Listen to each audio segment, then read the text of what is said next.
Adejoke sat quietly on the edge of the bed, watching her husband as he tied his wrapper to go to the farm. For months, she had pushed aside the uneasy feeling in her heart, but it was becoming impossible to ignore. Oche loved her deeply, she knew that. But love doesn't erase secrets. Before you go, she said gently, there's something we need to talk about. Oche froze, his back half turned. What is it? She swallowed. Your family. For the first time since they got married, Oche didn't answer immediately. Instead, he stared at the floor, his face unreadable. You've never taken me to see them, she continued. You've never even shown me a picture. Oche, who are you really? A cold breeze passed through the room, even though the window was closed. Oche forced a smile. Joke, I've told you, we are not close. But why? What happened between you and your parents? He opened his mouth to speak, but no words came out. Adejoke placed her hand on his. I'm your wife. I deserve to know. Oche took a deep breath. One day, I'll explain everything. Just not now. She sighed. You've been saying that for years.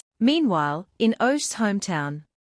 Back in Oche village, strange occurrences were becoming too frequent to ignore. Goats refused to walk past Oche's grave. Birds avoided the tree near it. And every night, his mother heard footsteps outside her door. She would rush out with a lantern, calling her son's name.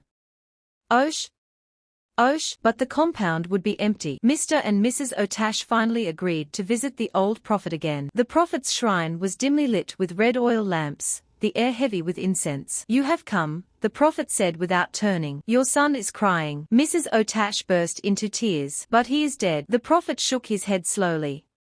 No, his body died, but his spirit did not return home. He pointed his staff at them. Your son is living in another land. As a man. Your son has a wife. Your son has children. The parents gasped. Mr. Oche trembled. Impossible. Nothing is impossible in the spirit world, the prophet replied. But if he stays there too long, he will bring misfortune on that home, and on yours. What must we do? The mother cried. You must bring him back. Adejoke's suspicions grew worse when their first child, Dara, began speaking strangely. Mummy, the little girl whispered one evening, Daddy talks to someone when everyone is asleep.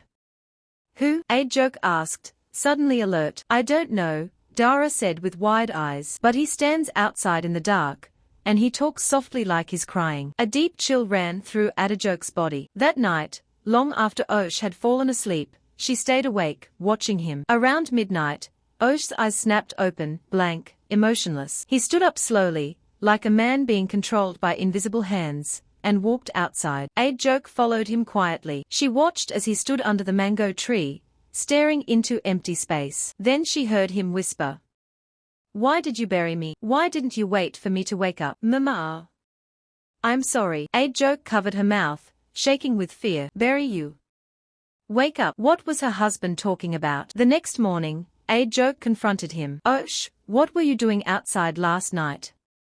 He stiffened. Did you follow me? Yes, she said firmly. And I heard what you said. Tell me the truth. Are you hiding something from me? Oche felt his chest tighten. Sweat gathered on his forehead. My past is complicated, he said quietly. Just trust me. No, she snapped. You can't keep telling me that. Who are you talking to at night? Who were you apologizing to? What happened to you before we met? Oche's hands trembled. Memories flashed before him, his mother's cries, the grave, the darkness. I think, he whispered, I think I died. Adejoke stepped back in shock.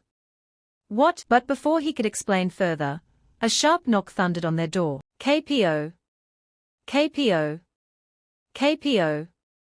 Adejoke rushed to open it. Standing there were two elderly strangers, a man and a woman, their clothes dusty from travel, their eyes filled with fear and hope. Mrs. Oche burst into tears. Oche, she said, voice shaking, my son, you are still here. Adejoke turned slowly to stare at her husband. Oche stood frozen, staring at the two people he thought he would never see again. His parents,